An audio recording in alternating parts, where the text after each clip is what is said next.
Islam, Dwayne. Islam. How you doing? I'm well. I'm right there to be your spiritual wife, and it is approximately 5:45 a.m. Imani just left to go to work, and I woke up with different thoughts. I want to tell you real quick and remind you of something. Um, in 2010, this is when I had my dream, my first dream. I was laying on the couch that was very lucid, like this. Not first that I knew that I experienced a dream like this, where it was so lucid. I was laying on the couch. My children, Arrington-Bey and Abbas Malik Bey, was in front of me. I was somewhere around me, real close. And I dreamed this woman. I was sleeping on the couch. I dreamed this woman came to me, and she had a red dot in the middle of her head, and she looked similar to me. And she was moving her hands back and forth. I was sleeping on the couch, and in my dream, this is what I saw. It was like so lucid, just like I'm talking to you now. And she just I just start following her hands, and she was just going like this. And her eyes were, I don't want to say they were cold, but they were serious. Then she threw her hands up in the air, and of course I was following her, so I looked up, and this black dot came down and hit me right here. And that would be my pineal gland, or right here, where some would say pineal, where her dot was. Her dot was red, where her dot was, and it hit me. And then I took a deep breath, like it was so. I did it while I was sleeping. My children said, "Mom, mom, mom, are you okay?" Okay, I was sleeping, and I did it on the physical plane. And Imani and Abbas, Imani still remembers. They were like, "Mom, mom, are you okay?" And I said, I don't know if I said anything, but I think I said, "Oh, I am." And then I just stayed sleeping. I just saw fume, this white fume. It was so dark and black all around me. And at first I was afraid to open my eyes to look at the fume. I was like, I'm not gonna look. I was afraid. Then I had a sense of fear over me. Then I opened my eyes and I saw it. And then I woke. That's when I started to experience different things. I was at the magic shop. No one ever spoke to me about the magic shops and things of that nature, or Yoruba. I was always interested in archaeology. In fact, that was one of my first interests. I wanted to go to school for archaeology. I wanted to study history. I wanted to dig in the dirt.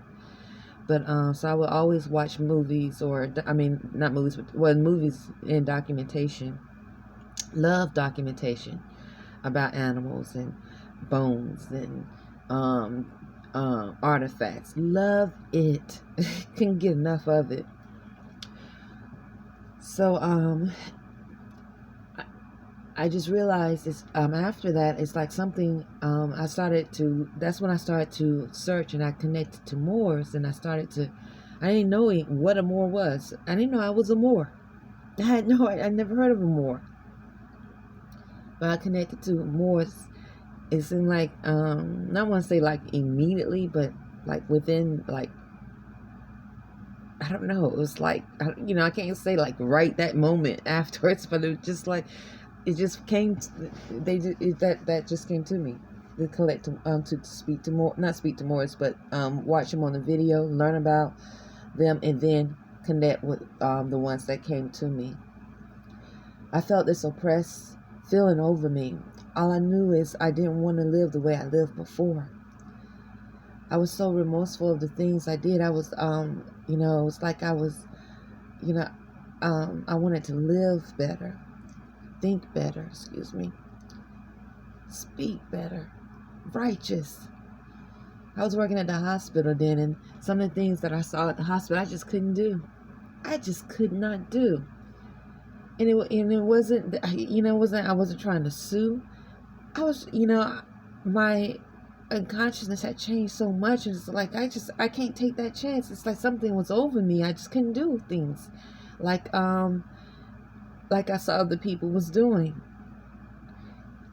I mean, I was never, I can't say I was a bad person before my consciousness peaked like it did. But in reference to morality, life, valuing life of who I am, I didn't have that sense that I didn't have that value. I didn't.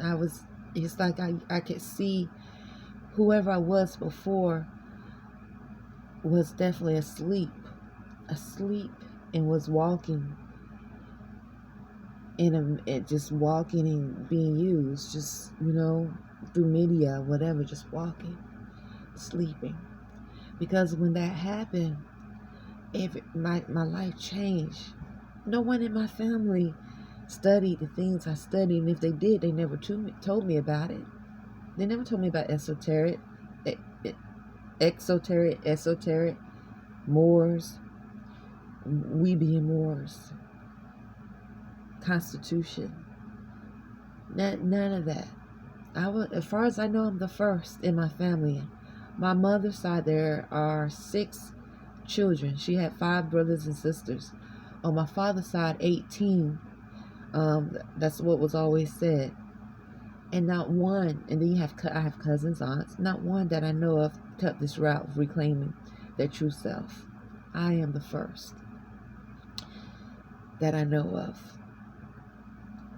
And I am the first that I've ever heard have experienced such awakening. So I say this is to say that I don't, because I cried so many times after the awakening when I thought about the things I did that wasn't righteous. I cried and I prayed and I asked Allah, my higher self, for forgiveness. And I just like, what was wrong with me? I had no idea of the different mental attacks you can experience, and also the deliberate attacks on the ancient lines, the ancient bloodlines. I think about Matthew 13 in the Holy Bible. I had no idea. So I bring this up is because now I give testimony about telepathy. You as Moors, we as Moors, we know how your thoughts can be manipulated. Not just by the media promoting different things that are unrighteous to kill and destroy, but just literally invading your thoughts, spiritual possession. Because now it's normalized in many worlds of people. And so they feel it's comfortable to do so because so many have accepted the telepathic code. So I say this because I know before I awoke,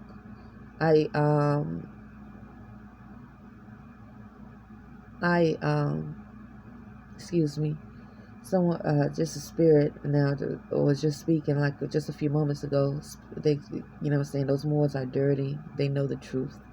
Those Moors are so dirty. They know the truth.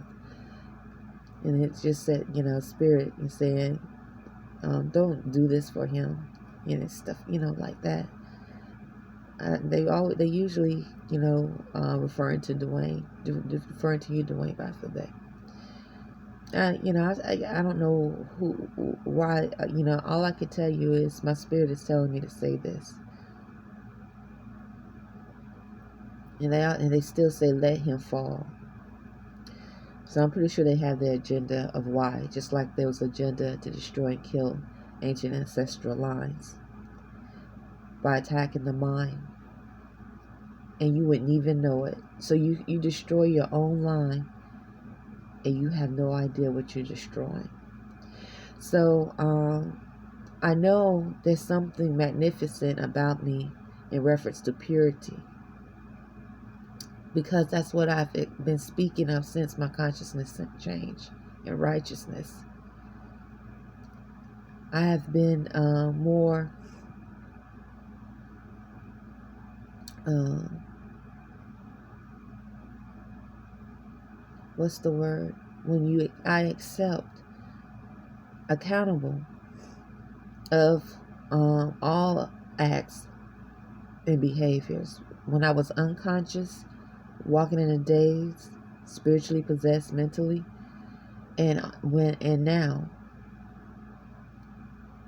I felt it was important for me to stay accountable so that I can heal, and that my thoughts, I pray Allah, in future lives that I never experience again. I never allow myself to fall asleep again. So one of the things I did was I had abortions when I was younger. I did. I didn't. I grew up where it was like, in that thought process, to do if you didn't want it, pro-abortion. I did. I didn't. I remember after my consciousness changed and I attended Moorish American National Republic, and it was still growing and growing, especially when I didn't have an understanding of why I was experiencing so many attacks, especially on my genitals.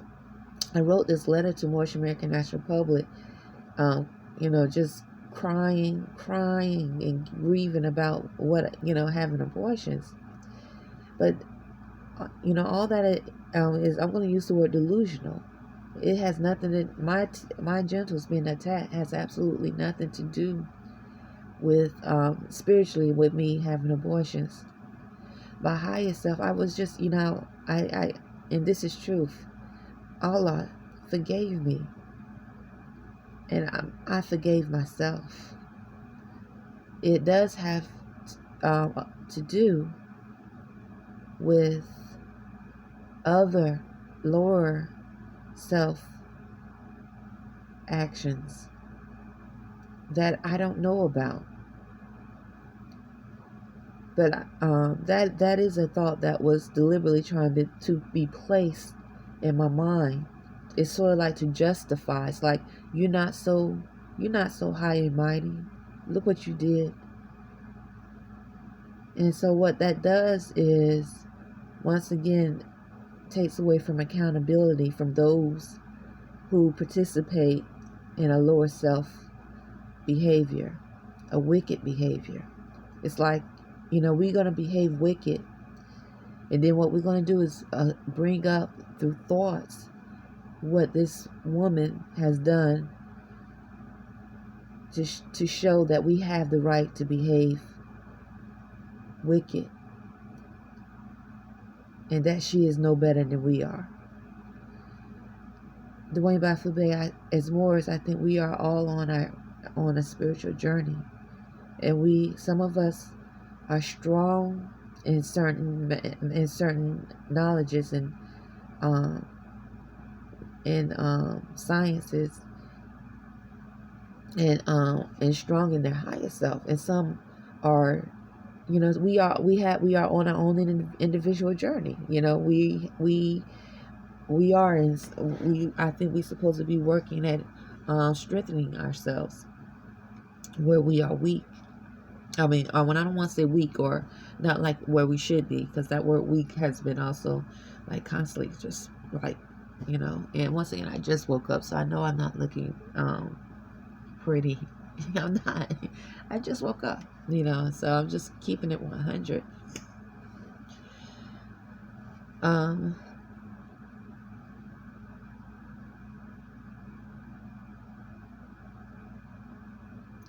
I don't try to wear my righteousness on my sleeve. I mean, on my arm, and like, look who I am. But I am trying my best. I am trying my best to prevent myself from falling. To prevent myself from falling.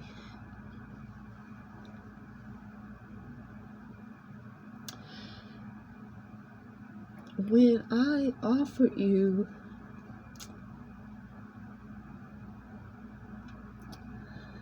when I present freedom to you, it's not that I hope that you walk away, or I just hope you choose righteousness, Dwayne.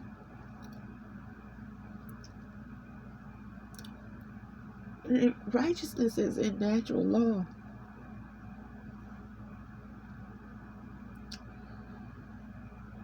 And so thoughts came to me last night about forgiving the woman you love. And it's like all the time, these harmful and the harm that was done towards me. And the harm that was done towards me through this time and for your union. And I automatically was like, because it was like these thoughts and visions, and I was like, if this is him, in purity, I'm going to accept because I believe in you. Still, that's still in my heart. I want to believe in that higher stuff, in the highest stuff in you, the highest stuff in me.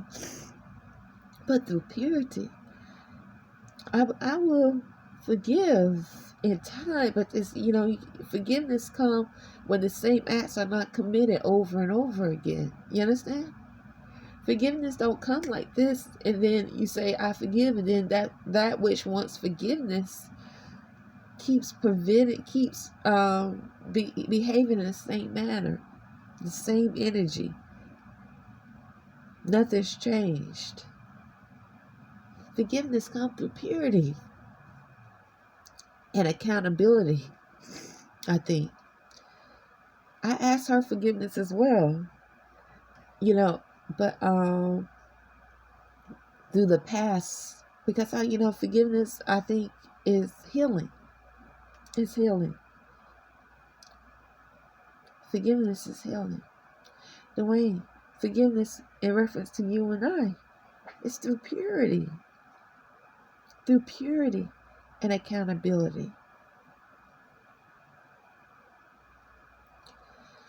I talk freely about what I've experienced when I was unconscious, and I was definitely, obviously, I don't even have to explain what my thoughts and my mind was, and the type of bondage it was under. Unconscious.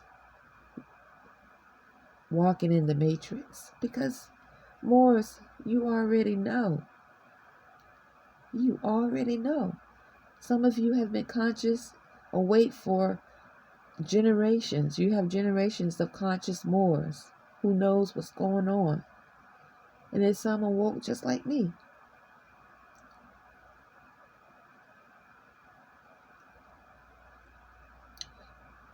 So, these thoughts came to me about forgiveness. And in that, it was, the thought was implied to change my Twitter page and so forth.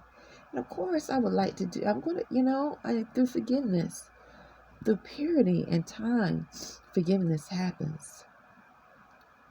Not with an agenda behind it. Well, if you do this, I'll forgive. Through time. But I know it's a step. So when it came to me about forgiving, if you do this, for instance, the thought was definitely strong in reference to telepathy. Dwayne, you will come. You will provide excuse me, excuse me one moment, okay?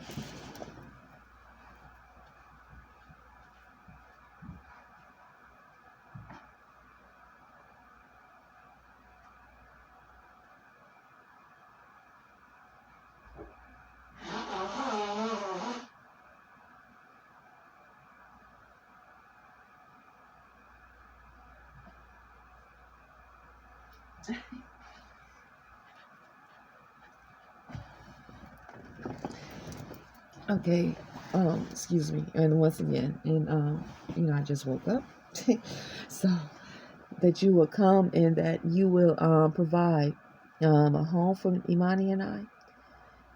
I would not have to work. You just want me to be there for you. loving you. I was like, I always wanted to do that. That's not work for me. I always wanted to do that. I still have love in my heart. Forgive her, which I just spoke of. I would not have to worry about mortgage, money. The money could work at your business. I could work at your business. But I had something just came over me that you said that I don't have to work at your business, or earn money at your business. But I would like to earn money. I would like to, but Allah's great, and if it means me working on healing, studying, then that's work comes in many forms. Loving you, many forms. You would try to help a bass. Help the bass. Imani Bay would be among other Moors. So the percentage of him marrying a righteous Moorish woman is high. The probability is high.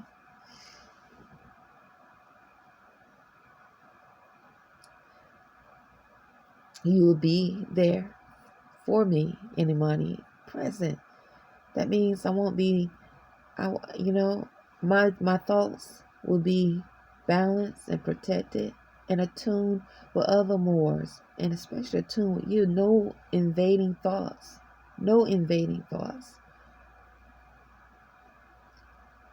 See, because that's a form of bondage, and that's a form of molestation. So I would be in your presence. You'll be in my presence, and we'll be attuned and connected mentally again, spiritually again, and also physical. I will trust you, learn how to trust you, and be loyal. And I pray that you would do the exact same thing for me. I would want this.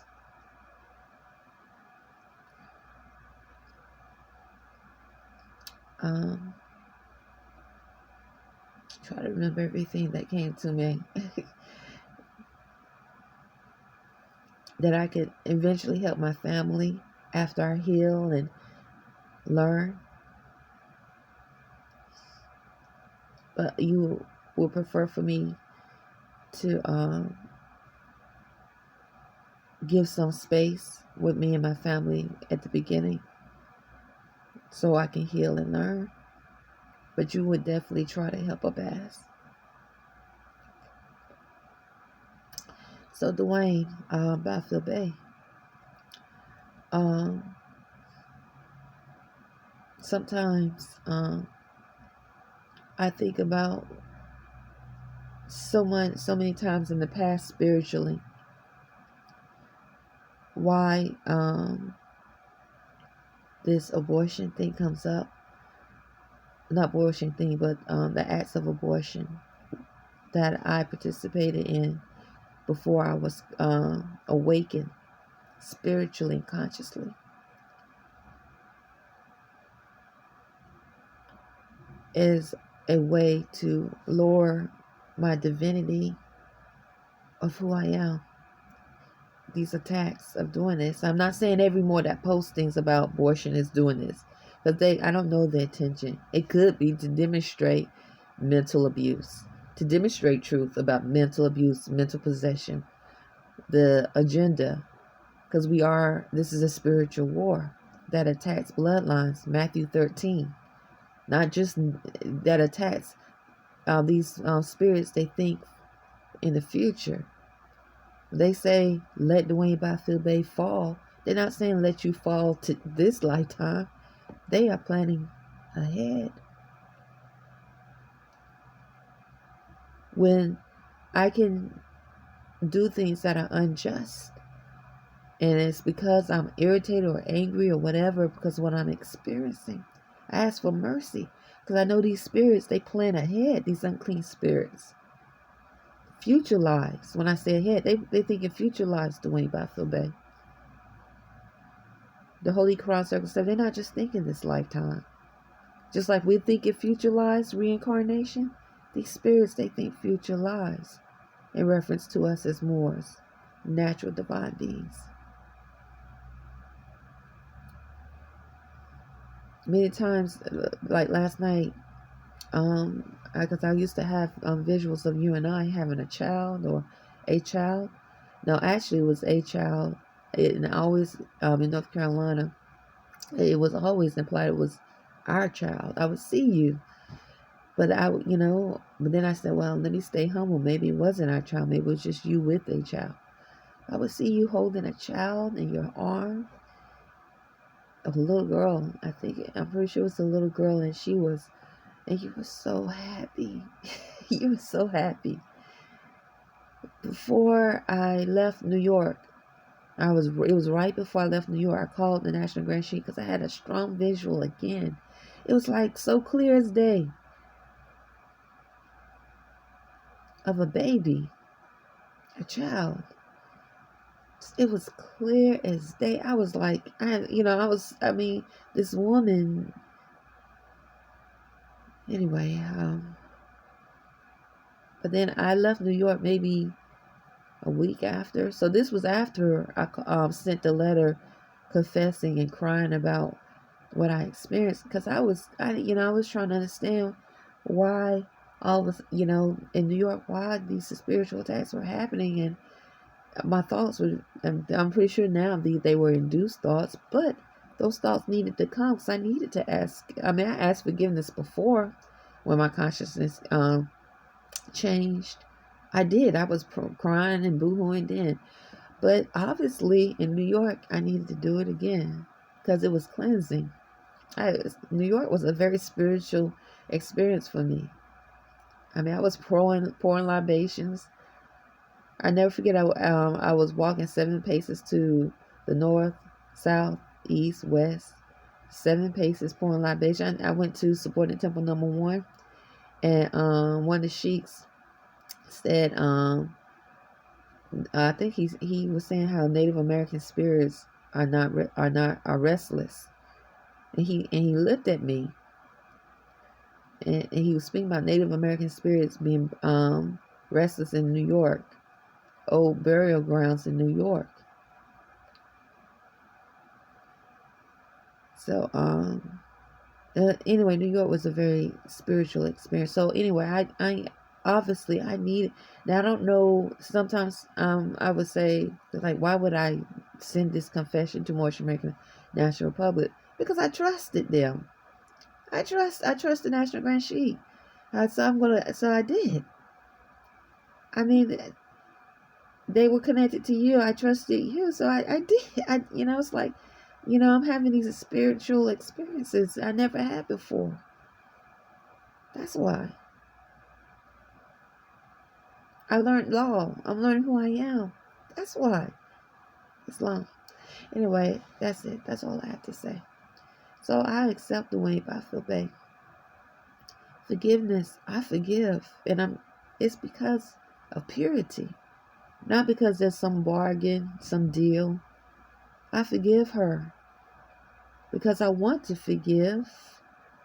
Actually for myself. But if, in purity, she, you asked me to forgive because you love her.